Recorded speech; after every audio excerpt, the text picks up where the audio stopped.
Положение туловища в приседаниях с учетом морфологии. Первый вариант.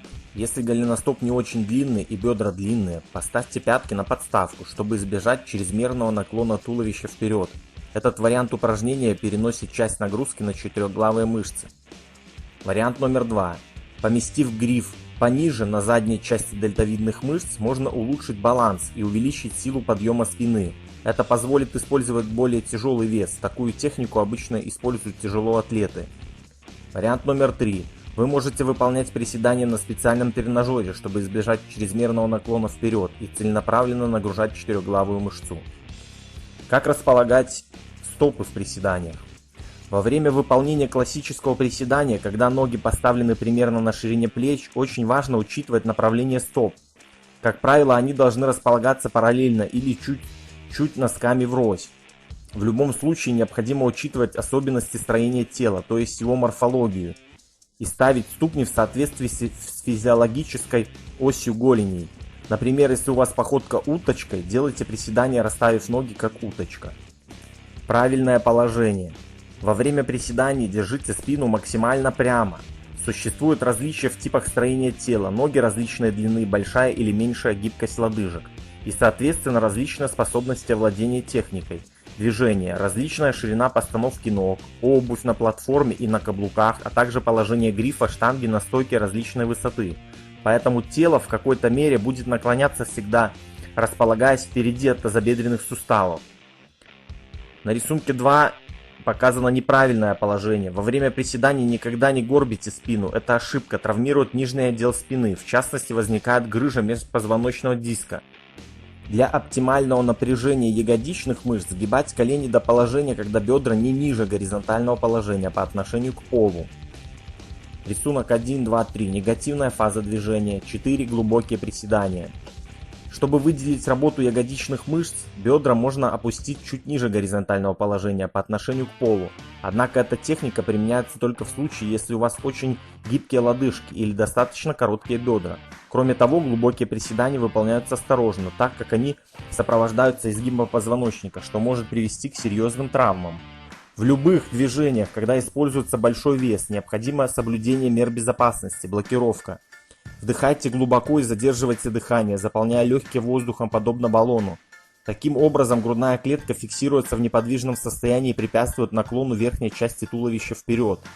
Напрягая все мышцы живота, вы повышаете внутрибрюшное давление, и живот фиксируется в неподвижном состоянии, мешающем туловищу слишком сильно наклоняться вперед. Выгибайте нижний отдел спины, напрягая мышцы поясницы, разгибая нижний отдел позвоночника. Эти 3 одновременно выполняемых действия называют блокировкой.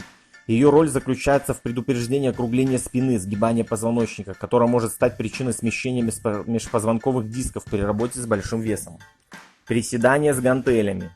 Стоя прямо, ноги врозь, взять в каждую руку по гантели, выпрямив руки вдоль туловища, сделать вдох, смотря прямо перед собой, немного выгнув спину, присесть, согнув бедра в коленях. После того, как бедра достигнут горизонтального положения, выпрямить ноги, возвращаясь в исходное положение. Сделать выдох по окончании движения. Это упражнение задействует в первую очередь четырехглавые мышцы бедер и ягодичные мышцы. Примечание. Лучших результатов можно достичь, выполняя упражнения подходами по 10-15 повторений с небольшим весом.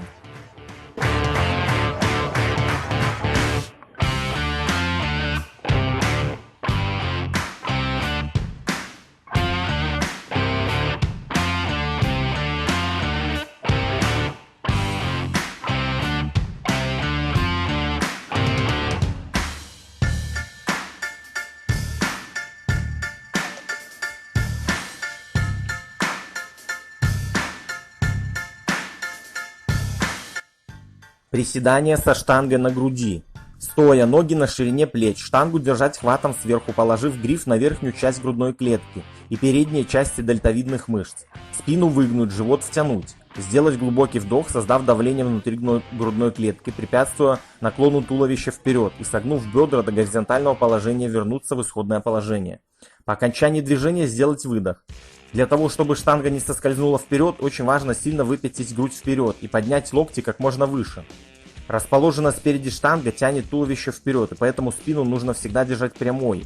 Для облегчения выполнения движения можно пятками встать на подставку. Этот прием во время приседания локализует больше нагрузки на четырехглавые мышцы, чем при классических приседаниях. Совершая полную амплитуду, вы вовлекаете в работу ягодичные мышцы, седалищно-большеберцовые мышцы, мышцы живота, мышцы, выпрямляющие позвоночник. Это упражнение часто используется тяжелоатлетами на тренировках, поскольку в точности соответствует работе мышц бедра во время толчка и в конце рывка.